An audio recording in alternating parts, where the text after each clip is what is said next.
샬롬, 샬롬, 샬롬, 샬롬, 샬롬, 샬롬. 하나님 사랑합니다. 여러분, 주 안에서 사랑합니다. 예. 발명왕 에디슨이 건전지를 만들기 위해서 무려 5만 번이나 실패를 했다고 그러죠. 어느 누구나 실패를 원하는 사람은 없어요. 근데 실패를 경험하지 않은 사람 또한 없다라는 거 우리 인생에, 그렇죠? 실패는 우리 인생에서 가장 보편적으로 경험하게 되고 또 그것을 통해서 무엇을 얻느냐, 이것이 굉장히 중요한 것 같습니다. 에디슨이 5만 번씩 실패를 할 동안 말이 그렇지 숫자가 기하학적인 숫자죠. 어떻게 5만 번씩이나 포기하지 않았는지, 그랬기 때문에 발명왕이 될 수 있었다는 것을 우리 다시 한번 깊이 생각해 봅니다. 오늘 잘 아는 말씀이죠. 삼손이 머리에 힘을 다 잃어버리고, 제가 성경을 함께 18절부터 합독을 하면서 보니 들릴라에게 이제 완전히 넘어갔어요. 자기하고 19절에 보니까 자기 무릎을 베고 자기하고 사람을 불러 그의 머리털 7가닥을 밀고 괴롭게 본즉 그의 힘이 없어졌더라, 이렇게 증거합니다. 그런데 중요한 거는 20절에 나오죠. 말미에 뭐라면 뭐라 그래요?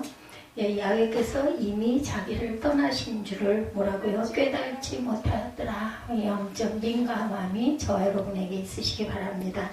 그리고 22절에 그래도 그의 머리털이 밀린 후 다시 자라기 시작하더라. 하나님께서는 우리를 포기하지 않으시고 끝까지 붙들어 주신 하나님임을 저는 오늘 본문을 함께 읽으면서 그런 마음이 왔습니다. 아까 말씀드린 것처럼 누구도 실패를 원하지는 않아요. 그렇죠? 근데 실패를 경험하지 않고는 또한 성공의 귀한 가치를 또한 깨닫지를 못합니다. 성공한 사람은 결국 한 번도 실패하지 않았다라는 뜻이 아니라는 것. 성공은 실패를 극복할 줄 아는 사람이 얻는 귀한 상급이라는 것을 잊지 마십시다. 성공한 실패를 올바른 태도로 받아들일 줄 아는 사람들에게만 찾아오는 삶의 명예라는 것도 잊지 마십시다. 발명왕 에디슨이 건전지를 만들기 위해서 5만 번 실패를 했다는 일화들이, 에디슨이 실패를 거두고 있을 때 그의 친구가 찾아와서 이렇게 얘기하더래요. 여기에 짜증나지 않은가, 이제 그만 포기하게. 저도 아마 이 얘기를 했을 것 같아요. 친구가 5만 번이나 49,999번을 실패하고 또 5만 번을 하려고 하는 그런 친구가 제게 있었다면 저는 아마 그동안에 수백 번 그 소리를 했을 것 같습니다. 그랬더니 에디슨이 대답하더랍니다. 짜증이라니, 나는 지금까지 이렇게 하면 성공할 수 없다는 방법들을 찾아내는데 성공했네 라고 대답해요. 역시 에디슨다운 그러한 그릇인 것 같아요. 아, 이렇게 하면 실패한다는 것을 나는 5만 번이나 찾아냈다라는 거죠. 로버트 슐러 목사님이 이런 말씀을 하십니다. 실패한 것이 부끄러운 것이 아니다. 도전하지 못한 비겁함은 더 큰 치욕이다. 그렇죠.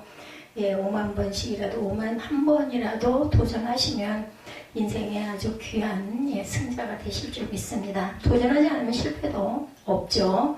실패는 도전하는 사람에게만 맛볼 수 있는 아픔이기도 합니다.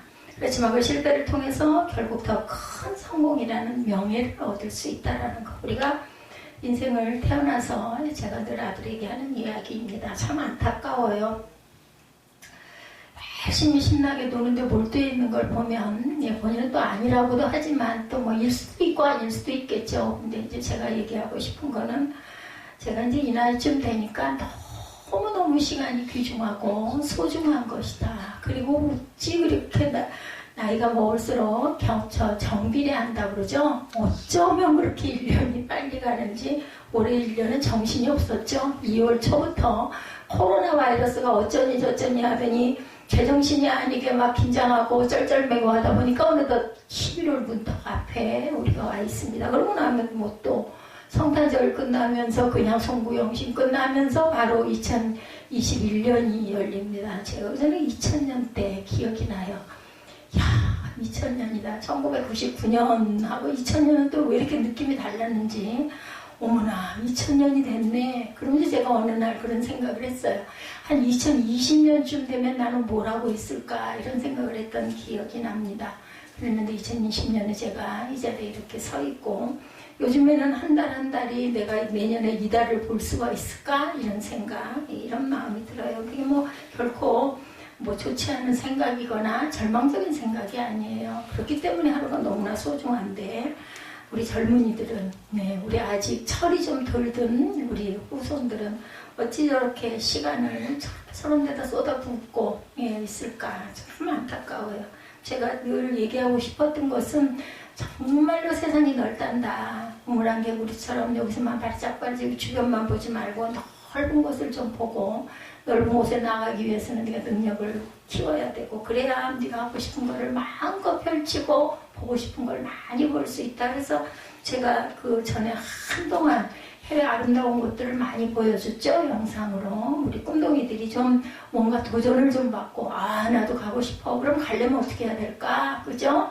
열심히 근검 절약도 해야 되고 실력도 향상시켜야 되고 요즘에 꼭 돈으로만 가진 않아요. 어떤 기회들이 많이 열려있기 때문에 그런데 좀 도전을 하고 그런데 좀 시간을 생산성 있게 좀 썼으면 이런 마음이 와서 제 유익이 아니고 제 후손들이 그렇게 좀 넓게 그냥 크게 좀 펼치면서 날개를 펼치면서 독수리 날개처럼 힘있게 비상했으면 그런 소망이 있었습니다.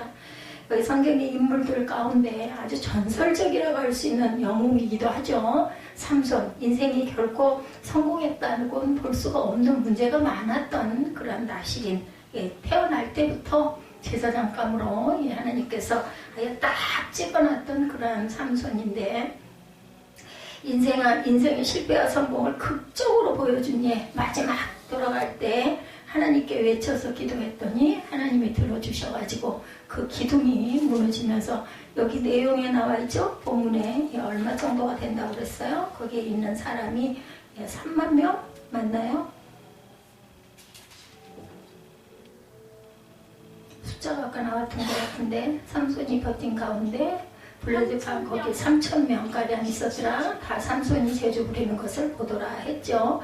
그래서 고아옵나니 삼손이 집을 버틴 이번만 나를 강하게 하사 28절이죠. 나의 두 눈을 뺀 블레셋 사람에게 원수를 단번에 갚게 하옵소서. 삼손이 집을 버틴 두 기둥 가운데 하나는 왼손으로 하나는 오른손으로 어깨 의지하고 30절에 삼손이 이르되 블레셋 사람과 함께 죽기를 원하노라 하고 힘을 다하여 몸을 굽히매 그 집이 무너져 그 안에는 모든 광백과 온 백성에게 덮이니 삼손이 죽을 때 죽인 자가 살았을 때 죽인 자보다 더 많았더라 라고 말하고 있습니다. 하나님 들어주셨어요. 그죠? 어느 누구도 이렇게 실패하지 않지만 결국은 실패했을 때라도 기도하면 하나님께서는 전심 어린 기도, 입술에 발린 기도가 아니라 전심 어린 기도는 꼭 들어주신다는 것. 오늘 본문에 이름만 들어도 힘의 상징으로 느껴지는 삼손의 실패가 기록되어 있죠. 삼손의 생애는 성공의 전성기를 거쳐 저절로 실패로 포장되어 있습니다. 두 눈이 뽑힌 채 감옥에서 맷돌을 돌리고 있는 삼손의 모습, 영화로 봤어요. 이 부분 참 마음이 안타깝기도 했고 무섭기도 했고 대단했기도 했고 어린 나이에 이 영화가 참 많이 상영이 됐어요. 삼손과 드릴라 이런 제목으로 상영이 됐죠.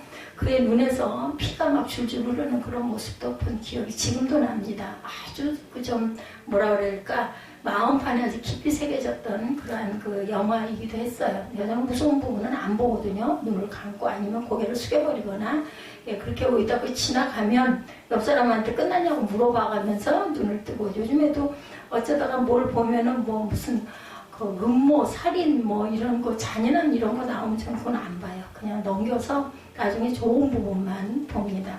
좀 궁금하긴 하지만 아이고 보고 싶지가 않아요. 복수심과 호기심으로 들뜬 군중들 앞에 불려나와 공마단의 어릿광대처럼 재주를 부리는 삼손의 비참한 모습들이 그 영화에 참 정연하게 기록되어 있었어요. 삼손의 당당했던 첫 출발 기적으로 일관했던 그의 삶이 절망의 나락으로 떨어졌던 그 시대, 그 시절 삼손 그 원인이 도대체 어디에 있었을까? 삼손의 실패를 보면서 우리에게 닥칠 수 있는 실패를 막을 수 있는 교훈이 되시기 바랍니다. 오늘 우리는 삼손의 삶이 실패로 끝난 원인을 살펴보고 그 극복의 길을 또한 한번 찾아봐야 되겠죠?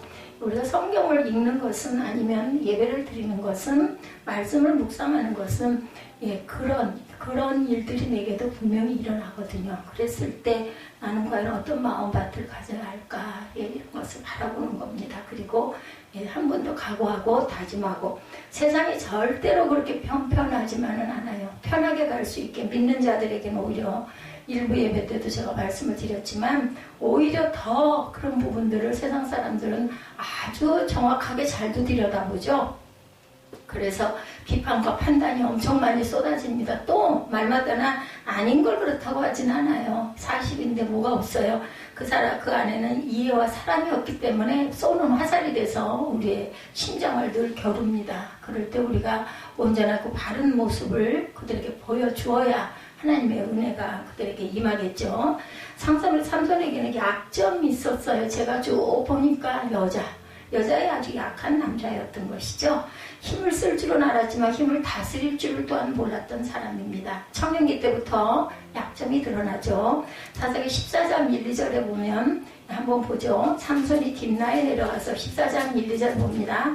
삼손이 딥나에 내려가서 거기서 블레셋 사람의 딸들 중에서 한 여자를 보고 올라와 자기 부모에게 말하 이르되 내가 딥나에서 블레셋 사람의 딸들 중에 한 여자를 보았사오니 이제 그를 맞이하여 내 아내로 삼게 하소서 하네. 그렇죠? 자신의 성욕을 억제하지 못하는 부분이 있었어요. 하나님이 시킨 부분도 있었지만 그것을 아주 기본적으로 처음에는 좋은 뜻으로 시작을 했는데 여인의 치마폭에서 헤어나오지를 못하고 유혹을 떨치지를 못했습니다. 그는 딥나에 내려갔다 그곳에서 블레셋 사람의 딸들 중에 한 여자를 보고 그만 마음이 빼앗겼죠. 좋아하는 여자도 같은 민족인 이스라엘 사람이 아니었고 하나님을 알지 못하는 이방 여자. 삼손은 태어나면서부터 나시리언이었죠. 그는 분명히 구별된 존재였습니다. 그럼에도 불구하고 하나님께서 어떤 여자를 아내로 삼아야 좋아하시는지에 대해서 전혀 신경을 쓰지 않았던 것, 하나님이 원하시는 말을 염두에 두지 않았던 것, 아버지가 반대하는데도 순종하지 않고 자신이 원하는 대로 했죠. 이게 성경에 어떤 그 일부 학자들은 분명히 성경 말씀에도 그렇게 나와 있기도 하고 하나님께서 이렇게 하도록 만드셨을 것이다. 그런데 아마도 제 생각에는 삼손의 이런 약한 부분을 하나님이 알고 그릇으로 쓰시지 않았을까 이런 마음도 듭니다. 그 부분은 하나님만 아시겠죠. 이걸로 인한 여러 가지 논쟁들이 또한 있을 줄로 압니다. 자기 감정에 따라 일을 처리하는 것이 삼손의 최대 약점. 우리 마음에도 그런 게 다 있죠. 감정에 따라 어떤 일을 해놓고 나중에 굉장히 후회할 때도 많습니다. 삼손의 이러한 모습은 결정적인 인생의 실패로 나타납니다. 우리도 이런 부분을 다시 한번 잘 다스려야 되겠죠?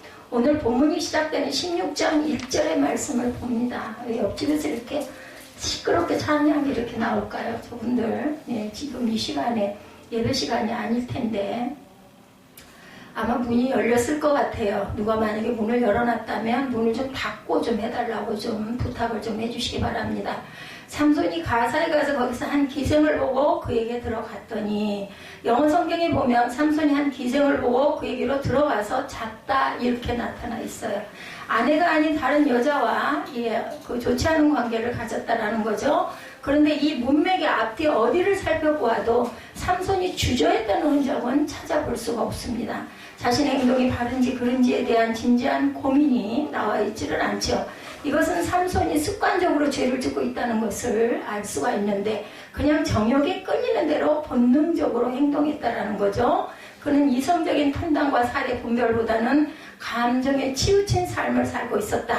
그는 한두 번의 경고에도 주의하지 않고 거의 반복적으로 죄를 짓습니다. 피터 폴 루벤이라는 화가가 삼손을 주제로 해서 그린 그림이 있습니다. 삼손이 사자와 싸우고 있는 모습인데 두 개의 원을 그려놨어요. 첫 번째 원은 삼손이 사자의 머리를 움켜쥐고 있는 모습입니다. 삼손에게 제압을 당하고 있는 사자의 형상이죠. 두 번째 원은 사자의 머리가 삼손의 가슴을 핥히는 장면이 묘사되어 있어요. 화가는 이 그림을 통해서 어떤 교훈을 주고 있는데 삼손은 사자를 쉽게 손으로 때려 눕힐 수는 있었지만 자기 마음에 드는 정욕이라는 사자는 다스리지 못했다라는 사실이죠. 삼손의 실패를 여실히 드러내는 작품이라는 거죠. 오스카 와일드는 나는 모든 것을 저항할 수 있다. 단 유혹을 제외하고는 이렇게 얘기했다 그래요. 유혹이 얼마나 강한 적인지 우리도 참 알면서도 유혹에 빠질 때가 많고 그 유혹을 떨치지 못할 때가 참 많아요. 아 이거 하지 말아야지. 근데 우리 참 그 습관이 무섭죠. 그게 안 하려고 작정을 해도 자꾸 그쪽으로 돌아가게 되죠. 삼손 그 유혹이 결국 진자예요. 진자. 예, 지혜서인 잠언에도 유혹을 경계하라는 말씀이 나옵니다. 잠언 4장 23절이죠. 뭐든 지킬 만한 것 중에 잘 아는 말씀입니다. 더욱 내 마음을 지키라. 생명의 근원이 이에서 남이니라. 생명의 모든 근원이 우리 마음 지키는 것입니다. 마음만 지키는 게 정말 어렵더라고요. 보면 그런가 하면 16장 32절에도 노하기를 더디하는 자는 용사보다 낫고 자기의 마음을 다스리는 자는 무엇보다 성을 빼앗는 자보다 낫다 이렇게 말씀하고 있습니다. 삼손의 실패는 자기 마음의 정욕을 다스리지 못한 데 있죠. 자신의 약점을 보완하지 못한 데 있습니다. 사사기를 보면 삼손에게는 들릴라 이전에 2명의 여인이 있었어요. 결혼했던 여인도 있었죠. 첫 번째 딥나 여인. 예, 그는 이 여인 때문에 곤욕을 치러야 했어요. 그럼에도 불구하고 그는 블레셋의 가사에 갔다 그곳에서 기생을 만나서 죄를 짓습니다.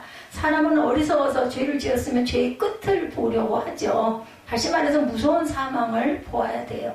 그러게 우리는 미끼가 아니라 그 미끼의 끝에서 우리를 낚아채는 바늘을 볼 줄 알아야 돼요. 물고기 잡을 때 제가 뭐 낚시를 하지는 않지만 미끼를 달아놓은 끝에 바늘이 있죠. 그 미끼를 입에다 물면 예, 그 바늘에 툭 찔려가지고 그걸 잡혀요. 결국은 그거 눈에 보이는 거는 먹이만 보이는 거죠. 그 바늘을 보지 못합니다. 예, 이렇게 어리석은 존재 물고기나 저희나 별 차이가 없죠.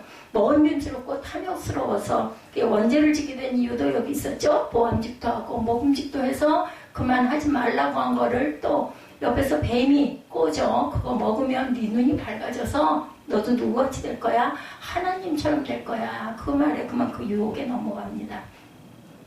사람이 죄를 지을 때 마음은 마치 하와가 선악과를 보았을 때 그 마음과 같다는 거죠. 이것을 깨달지 못했어요. 삼손은 자신의 행동이 바른지 그른지에 대한 진지한 고민을 하지 않았다라는 거죠. 우리는 모두가 이렇게 연약한 존재들입니다. 삼손이나 아니면은 하와나 우리 모두는 그러한 그 성향을 너무나 크게 짙게 가지고 있다. 누구에게도 약점이 있습니다. 그러나 자기 약점을 안다면 약점을 자꾸 고쳐나가려고 노력하는 사람이 발전하는 사람이고 은혜를 받았을 때 이 부분이 우리가 이루어지죠. 쉽지는 않지만 조금씩 성화돼가죠. 마지막 가는 길이 마지막 때는 영화로 이루어지는 그러한 삶. 그래야 하나님께 품에 안길 수가 있는 거죠. 그리스도의 신앙에 나오는 아킬레스의 발뒤꿈치처럼 숨길 수 없는 약점을 가지고 있어요. 그래서 아킬레스건이다 이렇게 얘기를 하죠. 그 약점이 우리의 인생을 망치지 않도록 관리하고 지키는 일을 열심히 해야 합니다. 무엇보다 우리는 자신의 약점을 알고 만약 돈이 약점이라면 돈의 자유하는 훈련을 해야 되겠죠. 이성의 약점이라면 그 약점의 자리에 가지 않아야 돼요. 그래서 악은 뭐라고요? 모양이라도 버려라. 그리고 그 옆에도 가서 앉지를 말아야 됩니다. 유유상종이라는 말 여러분들 아시죠? 끼리끼리 모입니다. 무엇보다 중요한 것은 나에게 있는 그 약점을 하나님께 맡기고 해결해 주시기를 간구해야 돼요. 간구가 뭔지 아시죠? 기도해야 된다가 아니라 간절하게 구해야 된다. 쉽게 이해하기 쉽게 간구하셔야 합니다. 삼손의 실패는 자신의 약점을 통제하지 못한 데서 온 비극이죠. 삼손의 비극은 여자로부터 시작해서 여자로 끝이 나는 일생이었어요. 둘째, 그가 실패를 했던 원인은 껍데기뿐인 신앙이었기 때문이다. 삼손은 신앙의 형식만 유지했을 뿐이지 신앙의 내용을 갖추지 못한 자였다. 하나님 앞에 일생을 바친 나시린으로 성결한 삶을 살아야 되는 존재였는데도 불구하고 포도주와 독주를 마시면 안 되고 부정한 것을 먹어서도 안 됐는데 머리에 또한 삭도를 대지 않고 하나님께 헌신하는 상징을 유지하고 있어야 할 사람이었는데 하나님께 구별된 상징으로 머리에 삭도를 대지 말라고 한 약속을 지켜야 하는데 그것을 지키지 못했어요. 머리를 깎지 않았고 머리만 깎지 않은 것은 형식이었죠. 하나님께서 진정 원하시는 것은 성별된 삶을 살라는 것이죠. 그래서 머리를 깎지 말라고 나시린으로 지내라. 우리 그 유교의 사상에도 그게 있죠. 머리카락도 손톱도 어버이가 준 것이기 때문에 아주 소중하게 여겨서 머리를 깎거나 손톱 발톱을 깎고도 아주 그렇게 귀하게 여겼던 그러한 그 내용을 여기서 본 기억이 있습니다. 잘 그걸 간직을 했다고 그래요. 머리 손톱 발톱을 깎으면 그냥 버리잖아요. 근데 그렇지 않았다고 합니다. 삼손은 하나님께 헌신된 표시로 머리를 길게 늘어뜨리고 다니면서 실제로의 삶을 블레셋의 타락한 무대 문화에 그대로 따라했어요. 술을 마시고 부모님 말씀을 거역하고 정욕의 지배를 받으며 생활을 했습니다. 저는 그 전에 한동안 그런 생각을 했어요. 도대체 왜 이방 신을 그렇게 우상을 숭배했을까? 근데 그들의 문화를 가만히 그 구약의 그 여러 가지 말씀을 접하다 보니까 그게 엄청난 쾌락을 주는 그런 행위들이 이렇게 많더라고요. 집안의 가정들은 일부러 막 여호와 산에 올라가죠. 제단 드리고 깨 하고 올라가면 거기에는 아주 성찬이라고 그러죠. 그런 게 있어서 아주 공식화돼가지고 이 쾌락을 누릴 수 있는 그런 부분들이 많았기 때문에 혹시 솔로몬 왕도 그래서 그런 곳에 더 빠지지 않았을까 이런 생각. 왜냐하면 근본 본성들이 다 있다 보니까 그것을 그냥 죄가 아니라 그렇게 해도 된다라고 하니까 그런 이방신들을 더욱더 가까이 하지 않았나 이런 마음이 들더라고요. 세상의 타락한 문화와 노출된 삶을 살기를 좋아했던 그런 삼손, 이런 삼손을 비판하고 정죄하죠. 우리는. 그런데 과연 우리는 어떤지 깊이 생각해 보십시다. 나의 삶도 삼손과 다를 바 없지는 않은지 한번 생각을 해보죠. 주일에 교회 와서 예배를 드리는 것만으로 신앙생활을 끝내는 사람은 삼손에게 손가락질할 자격이 없습니다. 저도 마찬가지죠. 주일 아침에 주님의 성전에 나와 예배를 드리는 것은 아름다운 일이에요. 그리고 주님의 날이죠. 로드스테이라고 얘기를 하죠. 그리스도인으로서 당연히 지켜야 할 의무이고 본분입니다. 그리고 그 이상의 삶이 없다면 그것은 분명히 문제가 있는 삶이라는 거 어떻게 해요? 우리 삶 속에서 주님의 모습이 드러날 줄 알아야 되겠죠? 그래서 삶이 예배가 되어야 된다 이런 얘기를 많이 합니다. 말은 쉬운데 쉽지가 않습니다. 아닐 때가 많죠. 저와 여러분들이 가정에서 직장에서 정말로 그리스도인답게 말씀의 원리를 따라서 우리가 정말 잘 생활하고 있는지 그게 부족하기 때문에 주일이면 교회 나와서 기도하게 되죠. 잘못된 부분들 묵상하게 되면 떠오르기도 하고 내가 누구와 시비를 했었는데 저는 그렇더라고요. 밤에 누워서 잠깐 누워있으면서 묵상하면서 또 이것도 이 부분도 잘못됐고 내가 왜 내 마음을 아직도 이 나이가 돼서 내년에 오늘이 있을까 없을까 이 생각을 하는 시점에 와서도 지금도 그걸 잘 평정하지 못하고 이렇게 자꾸 감정이 일어날까 이런 부분들 참 부족하다는 생각을 하니 여러분들은 오죽이나 하시겠는가 그걸 제가 뭐라고 얘기를 하겠나 이런 마음이 들더라고요. 삼손은 아주 힘이 센 장사였습니다. 뿐만 아니라 아주 머리도 굉장히 좋았어요. 그죠? 어떻게 여우 꼬리들을 그렇게 같이 묶어갖고 불을 붙여서 밭에다 그렇게 보낼 생각을 해서 밭을 다 태워 먹을 수가 있었을까? 진짜 머리가 명석한 사람. 상상도 할 수 없는 일을 했어요. 그죠? 수수께끼도 잘 내고 장난으로도 또 그렇게 해가지고 아주 복수를 하려고 하는 그런 마음도 컸습니다. 16장에 삼손은 들릴라와 게임을 하고 있었죠. 블레셋 사람들에게 매수당한 들릴라는 삼손을 무릎 위에 잠재우면서 그 큰 힘의 비밀을 캐묻죠. 들릴라와 삼손이 머리싸움을 합니다. 마르지 아니한 새 활줄 7으로 나를 묶으면 나는 꼼짝 못할 거요. 거짓말을 했어요. 들릴라는 새 활줄 7으로 삼손을 묶은 뒤에 블레셋 사람들이 온다는 소리를 쳤습니다. 그러자 쉽게 밧줄을 끊어버리죠. 여자는 왜 거짓말을 했냐고 따지면서 그 힘의 원천을 또 묻죠. 두 번째 쓰지 아니한 새 맞줄들로 나를 결박하면 다른 사람과 같아서 꼼짝을 못하고 또 이야기를 했습니다. 이번에도 들릴라가 삼손의 거짓말에 넘어가죠. 세 번째로 묻죠. 역시 삼손은 자신의 머리털 7가닥을 배틀의 날씨에 섞어 짜면 된다. 거짓말을 또 꾸며댑니다. 이제 들릴라는 여자 특유의 무기 눈물이죠. 눈물의 호소에 그만 참 면이 안 졌을 거예요. 3번씩이나 계속 해가지고 거의 들릴라는 끝까지 실험을 해보죠. 우리는 저 같은 경우에는 듣고 그래 그러고 넘어갔을 것 같은데 한 번씩 해보다 보니까 아니라는 게 들통이 난 거죠. 나를 믿지 못하면 세상에 누구를 믿을 수 있겠느냐. 나를 사랑한다면 증거로 당신의 힘의 근원을 얘기해달라. 이만큼 얘기를 하다 보면 뭔가 생각을 할 수도 있을 텐데 생각을 못했어요. 들릴라가 날마다 채근거리며 울면서 조르니까 괴로워 죽을 지경이 됩니다. 방법이 없죠. 그리고 여자의 약한 삼손이 끝내 진실을 밝히죠. 17절이죠. 삼손이 진심을 드러내어 그에게 이르되 내 머리 위에 삭도를 대지 아니하였나니 이는 내가 모태에서부터 하나님의 나시린이 되었습니다. 만일 내 머리가 밀리면 내 힘이 거기서 떠나고 나는 약해져서 다른 사람들과 같아질 것이다.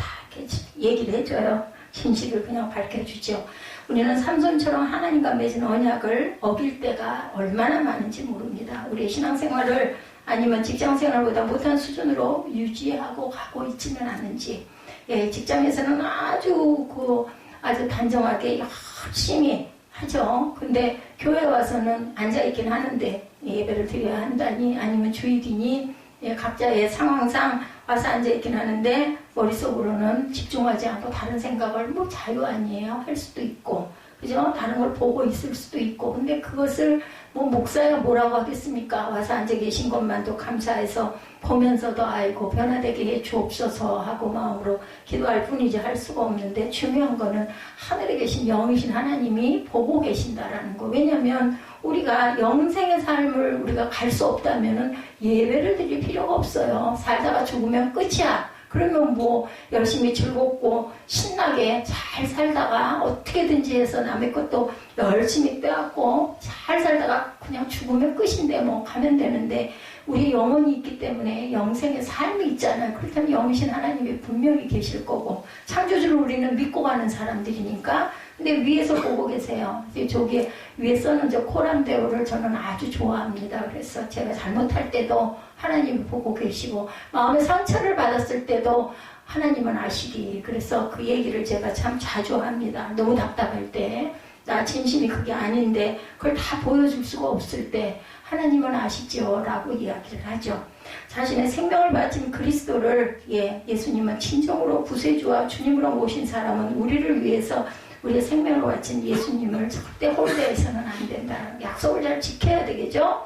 예수님을 진정으로 사랑하는 사람은 그분과의 약속을 그렇게 가볍게 취급하지 않습니다. 우리 사람 사이에도 벗과의 사이에도 아니면 직장 상사와의 사이에도 이런 신뢰 가장 중요하죠. 그렇기 때문에 그 믿음을 저버리지 않으려고 열심히 하는데 하물며 우리를 지으신 분과의 관계에 있어서 신뢰를 잃어버려서는 안 되죠. 예, 제 아들이 어젠가요? 금요일날 밤이었던 것 같아요. 토요일날 일찍 수영을 가면 어떨까라고 얘기를 해서 제가 단번에 그렇게 얘기를 해서 그 말을 나는 믿을 수가 없어. 왜냐하면 그동안의 모든 기록들이 토요일날 아침에 일찍이라는 게 그냥 쉽게 얘기해서 10시, 11시가 일찍이라고 친다면 일찍 일어나는 일이 없어. 그렇기 때문에 나는 그걸 믿을 수는 없어. 하나님도 그러시지 않을까. 제게. 여러분들이 잘 알아서 하시겠지만 온몸과 마음과 뜻과 정성을 다해 주님을 섬기는 마음밭들이 되십시다. 누구를 보여주려고가 아니라 정말로 그 마음이 됐을 때 하나님도 내 소원을 들어주시지 않을까. 아니요. 다 하시잖아요. 우리 사람끼리도 그렇잖아요. 아유, 저 립싱크야. 아니면, 정말 진실이네. 제가 오늘 오전에 예배 시간에 잠깐 제가 보고 감동을 받았던 어떤 작품에 대한 이야기를 했습니다. 왜냐하면 사람은요, 그런 사람이나 아니라 딱 보면, 저 사람이 정말로 진실로 나를 대하는지, 아니면 그냥 인사치레를 하고 있는 건지 아는데, 하물며 영이신 하나님께서 모르겠느냐. 근데 그런 자에게 거꾸로 여러분들이 하나님의 시선에 있다면 그거 들어주고 싶겠어요? 전심을 다해도 들어줄까 말까 하는데 왜냐하면 우리가 너무너무 잘못을 많이 하기 때문에. 갈라디아서 2장 20절이죠. 내가 그리스도와 함께 십자가에 못 박혔나니 그런즉 이제는 내가 사는 것이 아니라 오직 내 안에 계신 그리스도께서 사시는 것이다. 이제 내가 육체 가운데 사는 것은 나를 사랑하사 나를 위하여 자기 자신을 버리신 하나님의 아들을 믿는 믿음 안에서 살아야 된다. 너 잘해야 돼 라고 말씀하지는 않았어요. 분명한 거는 여러분들과 제가 할 수 있는 거는 하나님을 아는 믿음 안에서 살면 됩니다. 믿음 안에 거하려고 하시면 돼요. 뭘 잘하고 뭐가 유명하고 뭘 많이 드리고 꼭 그래야만 내가 너를 아노라 라고 하신다 그러진 않으셨어요. 믿는 자에게 그죠? 능치 못함이 없나니 라고 말씀합니다. 믿기만 하면 돼요. 어떻게 전심으로 내가 할 수 있는 분량을 다해서 믿기만 하면 됩니다. 바울의 이 고백이 오늘 저와 여러분의 고백이 될 수 있기를 주님의 이름으로 축복합니다. 우리가 평생을 걷고 하나님을 섬긴다고 하면서도 구체적인 삶의 현장에서 말씀대로 살아가는 모습이 보여지지 않을 때 내가 너를 못 믿어, 이런 마음이 된다는 거죠. 예배를 드리고 성경을 읽고 기도를 잠깐 하면 신앙의 형식은 유지될 수 있지만 내용이 온전하느냐, 내 마음밭이 정말 그 마음에 가 있느냐. 오늘 삼손의 이야기를 여러분들 함께 너무 잘 아는 말씀이에요. 뭐 제가 읽지 않아도 여러분이가 말씀드린 내용 전부 다 잘 압니다. 그런데 거기에서 느끼는 부분들은 각각 다르고 10살 때 삼손의 이야기를 영상으로 보고 성경학교에서 뭐 유치부에서 뭐 아니면은 유년부에서 이런 얘기를 들을 때와 지금 나이가 40, 50이 돼가지고 이런 이야기를 들을 때 느낌이 달라야 된다는 거예요. 나는 그럼 삼손보다 어떤가? 나는 하나님 보시기에 어떤 모습일까? 삼손과 같이 하나님 앞에서 범죄하는 삶이 되지 않도록 나는 애쓰고 힘써야 되겠다. 분명히 성경을 알아라. 어떻게 알아라? 힘써 알아라 라고 말씀했어요. 이렇게 힘을 안 써서는 안 돼요. 그냥 가만히 앉아있다가 그냥 예배 끝났어, 가야지, 이렇게 가가지고는 안 된다는 거예요. 느끼고 내가 힘써서 하려고 노력할 줄 알아야 된다. 제가 아까 일부 예배 때 성령은 일반의 생각들과 너무 다르다. 어떨 때 우리가 모실 때, 인정할 때, 구할 때 주시는 분이 성령. 뭐 잘난 사람에게 주시고, 믿음이 큰 사람에게 주시고, 돈이 많은 사람에게 주시고, 젊은 사람에게 주시고, 힘이 있는 사람에게 주는 게 아니라 믿고 구할 때 성령께서 임재하신다. 딱 이유는 딱 할 수 있는 자격은 하나 있어요. 믿고 구하는 자에게 주신다. 그렇기 때문에 내가 얻은 소원이 있다면은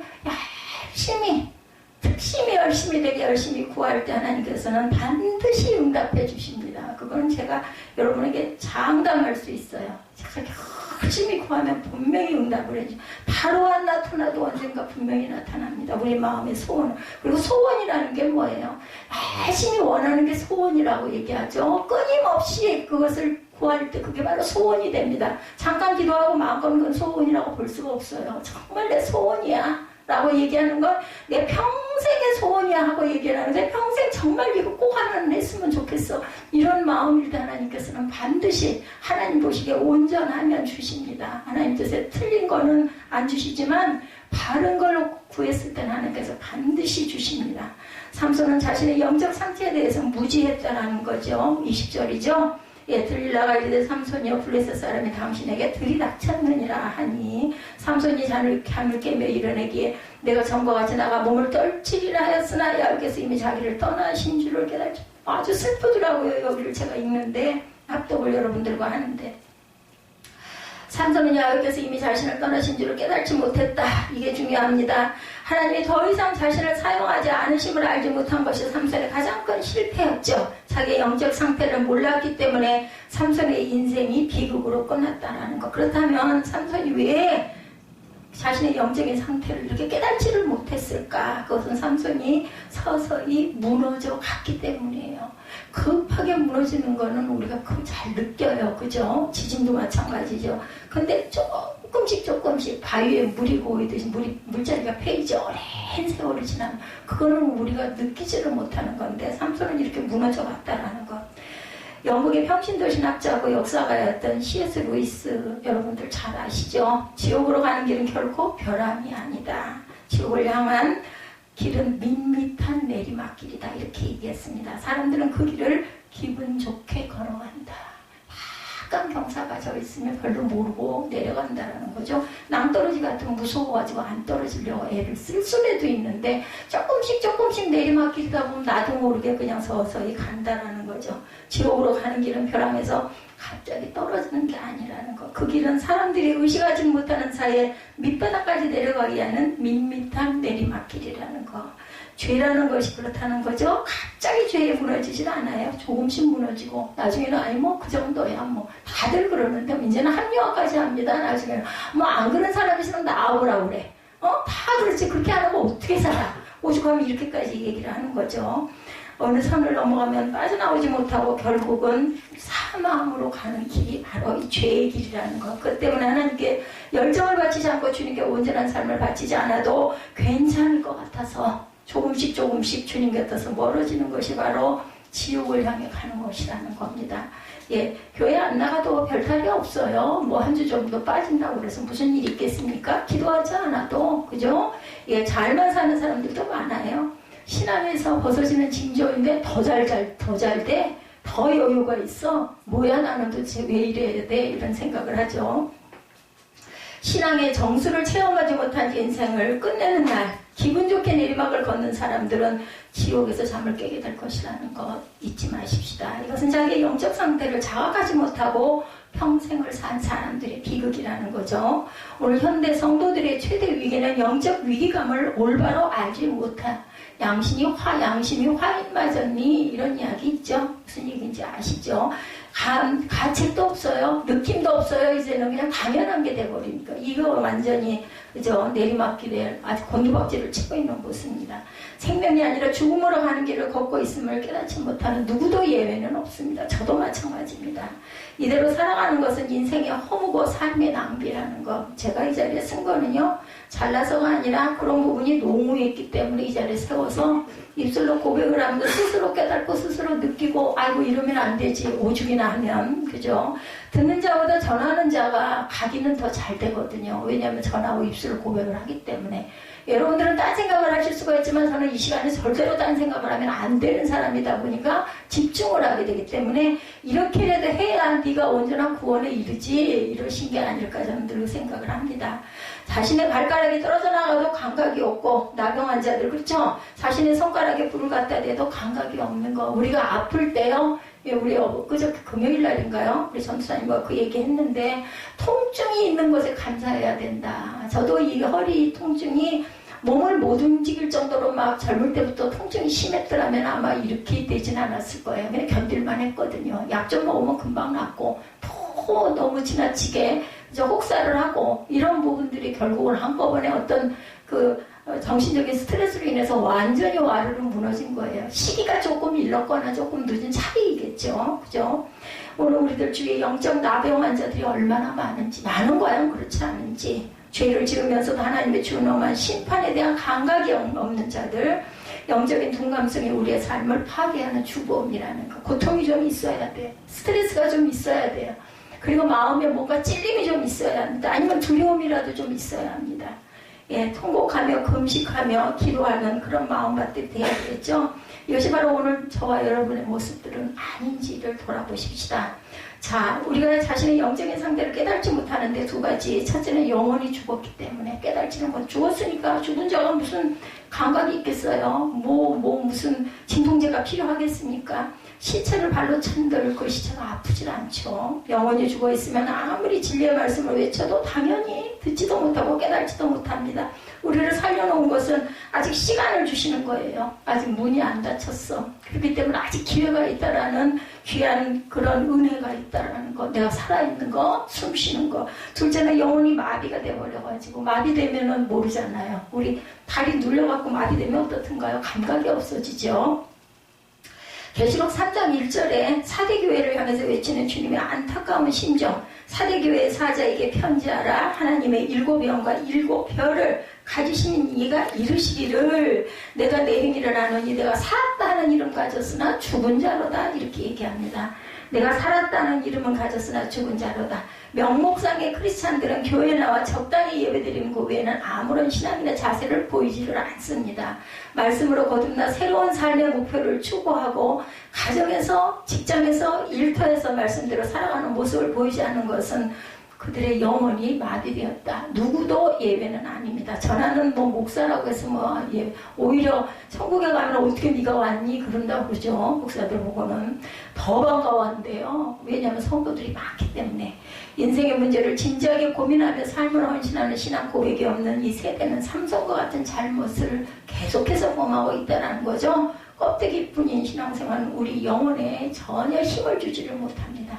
그럼에도 불구하고 삼손이 마지막에 한 가지 하란 것, 생에 마감하는 무렵에 자신의 잘못을 깨달은 것, 그렇죠? 그리고 하나님 앞에 자신이 살아오면서 처음이자 마지막으로 간절하게 기도한 것, 마음을 다해서 전심으로 기도했기 때문에 그것을 들어주시죠. 그리고 마침내 실패를 극복할 수가 있었죠.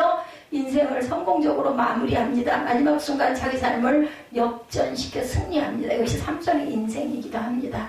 16장 28절이죠. 기록되어져 우리가 함께 한번 그 기록을 한번 보죠. 삼손이 야훼께 부르짖어 이르되 주 야훼여 구하옵노니 나를 생각하옵소서. 하나님이여 구하옵나니 이번만 나를 강하게 하사 나의 두 눈을 뺀 블레셋 사람에게 원수를 어떻게 단번에 갚게 하옵소서. 시간이 없어. 마지막이다 하고 마지막 힘을 다하는 거죠. 삼손 하나님 앞에 헌신된 나실이면서도 지금까지 살아오면서 기도를 온전하지 않았다는 거죠. 혹시 우리도 일주일 내내 기도하지 않고 살고 있지는 않은지, 날마다 삶을 주님께 의탁하면서도 기도하는 가운데 생활하지 않았다면 이런 위험이 저와 여러분에게 돼 있다는 것. 이유는 그가 왜 기도하지 않았을까? 너무나 잘나서, 너무나 특별해서, 너무나 힘이 세서 누구도 나를 넘어뜨리지는 못할 거야. 이런 마음 때문이죠. 더욱 자기 마음대로 살았습니다. 오늘 우리가 기도하지 않는 이유도 여기에 있죠. 그때 하나님이 없어도 얼마든지 내가 잘할 수 있어. 그게 무슨 기도한다고 될 일이야. 이건 이렇게 해야지. 예? 뭐 그런 얘기들 하더라고요. 예배는 예배고 삶은 삶이고 생활은 생활이다. 그렇지 않습니다. 그것이 바로 내가 서서히 무너지고 있다는 증거라고 여러분들 여기시면 틀림이 없습니다. 삼손은 두 눈이 빠져 앞을 볼 수가 없었어요. 그때 머리카락을 잘렸기 때문에 힘도 없었습니다. 철저하게 자기 절망에 부딪혀서 할 수 있는 거라고는 기도밖에 없었어요. 눈이 잘 보이거나 힘이 있었다면 아마 안간히 힘을 썼겠죠. 내가 어떻게 할 수 있어? 라고 했을 겁니다. 예, 제가 보니 그렇더라고요. 제가 아무것도 할 수 없는 상태, 하나님이 주시지 않으면 굶어 죽을 상태, 이제는 일어서서 걸을 수도 없는 상태, 이렇게 되니 할 수 있는 게 뭐겠어요? 기도밖에 할 수가 없죠. 당연히. 그죠? 그리고 아무것도 아닌 일에도 눈물이 날 정도로 마음에 감동이 옵니다. 너무 감사해요. 이것도 감사, 저것도 감사, 돌아보면 감사하는 게 하나도 없더라는 거죠. 감사합니다. 내 몸이 너무 힘들고 고단하고 불편해도 그래도 감사. 그래도 감사. 이거 뭐 주방에서 그때 일할 때 음식 만들 때 너무 힘이 들어요. 몸을 반드시 세우질 못하기 때문에 뭔가 이렇게 의지를 해야 되다 보니까 균형이 반드시 않으니까 뭘 자꾸 쏟아요. 엎지르고 물도 흐르고 금방 짜증나고 힘들잖아요. 그런데 그래도 내가 이걸 해가지고 누군가 먹어줄 사람이 있으니까 내가 이걸 하지. 그렇게 생각하고 너무 감사한 거죠. 감사하지 않은 게 아무것도 없습니다. 이만해서 감사. 예, 어디 보니까는 걷지를 못하고 휠체어에 앉아가지고 누가 밀어줘야 가는 사람이 있더라고요. 그걸 보면서 어머나, 그래도 나는 여기서 저기를 걸어갈 수 있네. 반드시 서서는 못 갈 망정. 얼마나 감사한가. 만약에 이 다리가 어떻게 된다면 나는 도대체 과연 어떻게 할까. 예, 그나마라도 이 다리라도 잘 보호해야 되겠네. 이런 마음이 들더라고요. 삼손은 자신의 연약함을 깨닫는 순간 바로 부르짖어 기도합니다. 주 야훼여 라고 했을 때 주는 아도나이, 나의 주인이여, 이런 뜻을 갖고 있죠. 자신의 삶의 주인이 하나님인 것을 비로소 깨달은 거죠. 이제라도 기도를 들어주실 것을 믿고 하나님을 어디다가 기도를 하겠어요. 마지막인데 이제 내가 죽을 지경인데, 그죠? 삼손의 최후는 영광스럽지만 그럼에도 아쉬움이 남죠. 정과 힘이 넘쳤을 때부터 기도하고 살았더라면 얼마나 하나님이 주신 사명을 잘 감당하고, 그죠? 잘했을까? 그럼 이렇게 죽지도 않았을 텐데. 아쉽죠? 삼손이 정과 힘이 넘쳤을 때부터 기도하고 살았더라면은, 그죠? 건강을 망칠 대로 저처럼 망쳐놓고 병원을 찾아가는 사람들 어리석습니다. 근데 제 주변에 그런 사람이 좀 있었더라면은 아마 그걸 보면서 아이고 조심해야 되겠네. 그래서 제가 늘 여러분들에게 드리는 말씀은 제가 거울이다 생각하고, 좋은 거울은 아니지만 조심하십시오. 잘 관리하십시오. 좋은 것 잘 영적으로도 충만하십시오. 건강 잘 보호하십시오. 이런 얘기를 많이 합니다. 눈이 뭐 시고 아프다 그러면 아유 눈 그거 빨리 치료하고 보안경이라도 쓰고 뭐 눈물이라도 열심히 넣고 조심해야 된다라고 얘기를 하죠. 근데 듣는 사람이 정말 잘 들어야 그걸 따라하지, 안 그러면 안 따라가더라고요. 안타깝죠. 안타까워도 어쩔 수가 없죠. 하나님을 떠나서 제멋대로 살다가 도저히 어찌할 수 없는 지경에 이르러서 하나님께 매달리는 사람, 어리석지만 그래도 그나마 다행입니다. 살아있을 때 할 수 있으니까. 숨이 넘어가고 죽고 나면 기회가 없는데, 그죠? 이 땅에 태어나 살아가면서 복음을 전하며 하나님을 위해서 일생을 바치는 삶이 아름답고 복된 삶인데, 그렇죠? 할 수 있을 때 많이 했어야 되는데, 이제는 뭐 제가 하고 싶어도 할 수가 없는 지경이 돼버립니다. 기도할 수밖에 없죠. 그러나 삼손이 늦게나마 그래도 깨달은 것, 삶의 마지막 순간에라도 그가 하나님께 기도했다는 것은 감사한 일입니다. 하나님을 신뢰하는 삼손은 목숨을 걸고 진지하게 아주 온 힘을 다해서 기도했을 것 같아요. 자신의 연약함을 인정하고 주인이 되신 하나님을 의지하고 그분의 도우심을 구하고 있는 삼손의 마지막 신앙 고백 장면입니다. 오늘 본문이 하나님의 이 기도를 듣고 그대로 행해 주시죠. 살아계신 하나님의 놀라운 권능을 보여주십니다. 이로써 삼손은 삶의 마지막 순간을 승리로 장식할 수가 있었습니다. 성공한 사람으로 역사에 남게 되죠. 히브리서 11장에 기록된 믿음의 영웅을 전시장에 삼손의 이름이 올라가 있죠. 저는 삼손의 기도가 이제 비로소 시작되었다라고는 생각하지 않습니다. 그보다 조금 앞서서 기도했을 거예요. 그 고통을 받으면서 연장 물맷돌을 막 돌리면서, 그죠? 그때부터 얼마나 마음으로 소원을 하며 피눈물을 흘리면서 기도하지 않았겠습니까? 옥중에 들어가 두 눈이 뽑히고 맷돌을 갈던 순간부터 두 눈을 뽑힌 채 옥중에 들어가 맷돌을 갈 때 삼손이 무슨 생각을 했겠어요, 여러분들? 삼손은 세상적인 명예와 영광을 얻고 정욕에 사로잡혀 이기심을 만족시키기 위해 뛰어다니던 시절에도 기도를 그는 잊었던 그 기도를 이렇게 공고한 상황이 되니 피눈물을 흘리면서 아마 기도했을 것입니다. 기도를 안 할 수가 없었겠죠. 저절로 나왔겠죠. 어이구 하나님, 믿지 않는 사람들 그런 얘기 많이 하죠. 뭐라 그래요? 하늘도 무심하시지, 이런 얘기 많이 해요. 많이 억울할 때 우리 어른들도 그런 얘기 하는 걸 제가 많이 들었습니다. 하나님의 용서를 구하고 자신의 죄를 회개했을 것입니다. 결국 본문에서 보듯이 기도로 승리하는 삶을 살고 끝낼 수가 있었던 것. 지금이 저와 여러분에게 회개할 시간이 아닌지, 제가 코로나19가 극악을 떨고 처음에 2월달, 3, 4월달엔 큰 생각을 안 했는데 7, 8월이 넘어가면서 그 마음에 깨달음이 오더라고요. 아, 이때가 우리는 기도해야 할 때구나. 정말 안 좋아질수록 우리는 더 많이 기도해야 된다라는 생각을 했습니다. 부족하지만 나라와 민족을 위해서 더 기도하게 되더라고요. 온전한 나라, 그리고 신앙이 회복돼서 남과 북이 하나가 되는 그러한 크리스찬의 국가가 되게 주옵소서. 저는 기도했습니다. 통일이 되더라도 그 뿌리 아래서 통일이 돼야 온전한 통일이 이루어지겠구나, 이런 마음이 오더라고요. 진실한 자세로 하나님께 헌신하시고 기도하시고 누구를 위해서가 아니라 하나님이 주시는 그러한 사랑의 보답으로 헌신하시고 봉사하시기 바랍니다. 그것이 우리가 인생에서 실패와 절망을 이겨내고 승리를 얻을 수 있는 삶의 비결이죠. 희망을 이루어가는 영적인 승리자가 되는 지름길입니다. 이 시간 강하고 뚜렷하게 들려오는 영혼의 신호에 귀를 기울이시고 하나님의 사랑에 생포 당하시기 바랍니다. 생포, 어디에? 하나님의 사랑에. 지향할 수 있는 하나님의 능력에 정복당하시고 그럴 때 여러분의 심령에 평화와 기쁨이, 분명히 하나님께서는 하라는 대로 하면 선물을 주세요. 그냥 너 잘했다, 아이고 너 잘했구나 그러고 넘어가지 않으십니다.